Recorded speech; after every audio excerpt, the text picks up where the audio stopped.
We're only married on paper. How many pairs are there? Tens, hundreds of thousands. We should have parted a long time ago. The only thing stopping us is the loan we have to pay back together, writes Barbara, an unhappy wife and co-owner of an apartment in Chicago. We are connected by children and 207 mortgage payments. Only so much and so much, complains Barbara in the letter. I've thought about packing my bags more than once, but I have nowhere else to go.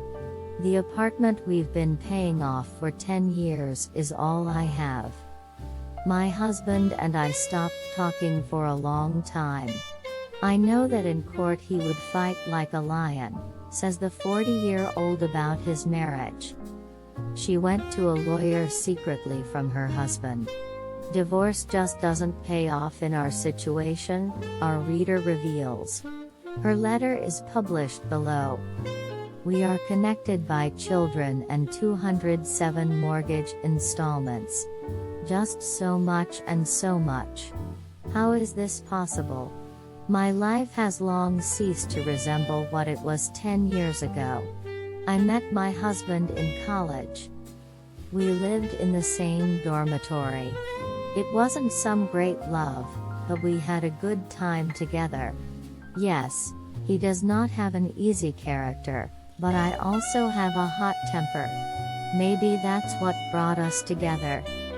We got married in 2012. We invested the money from the wedding in our own contribution. And so we became the owners of a 3-room apartment in Chicago, on which we took out a 30-year mortgage. A year later I gave birth to a daughter. 2 years later our son was born. Over the years, a routine has crept into our marriage. Work, home, kids. This is how you can briefly describe the last 10 years of my life. In the meantime, I forgave my husband for the betrayal, although, as he himself said, it was only a one-time leap to the side, which took place at a business party.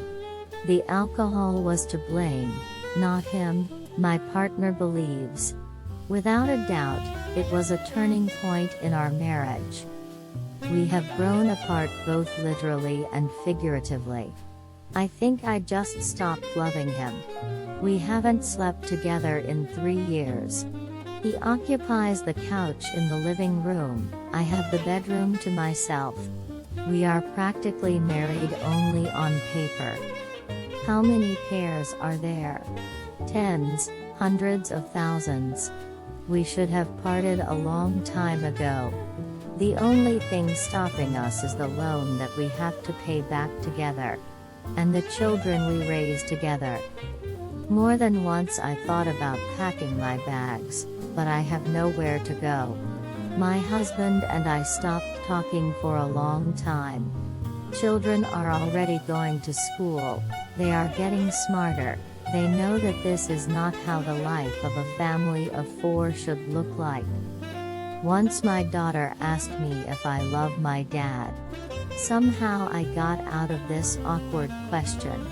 I said that adult feelings are more complicated. I didn't lie at all. And although I would never in my life want to give my children the stress of divorce, I think about it more and more often. I went to a lawyer secretly from my husband.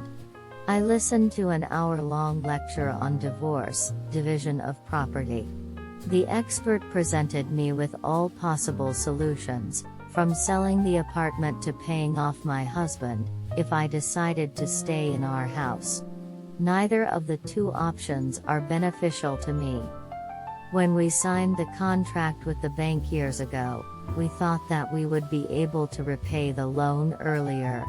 Although we have taken advantage of the credit holidays and we intend to shorten the credit period, it is a drop in the bucket. Separating from my husband would not solve our financial problems, on the contrary.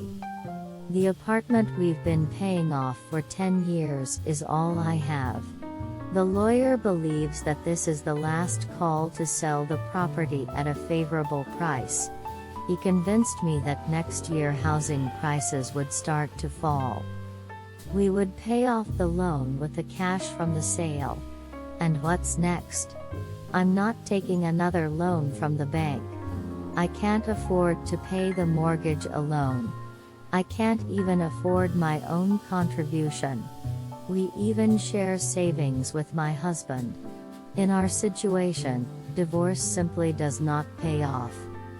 The expert also told me about contacts with children after the possible breakdown of our marriage. The lawyer emphasized that in no-fault divorces there is a good chance that we would have alternate custody.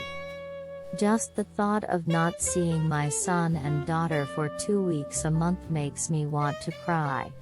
They have their own room here, friends in the block, they feel safe. I can't imagine that they have to live on 2 houses. I don't want to destroy their stability. This is what my husband does. We stopped getting along a long time ago. I know he'd fight like a lion in court. I know him inside out. He's headstrong. He can't contain his anger. He may have failed as a man by cheating on me with a coworker, but he's a fantastic father. I know that the children would not take a longer separation.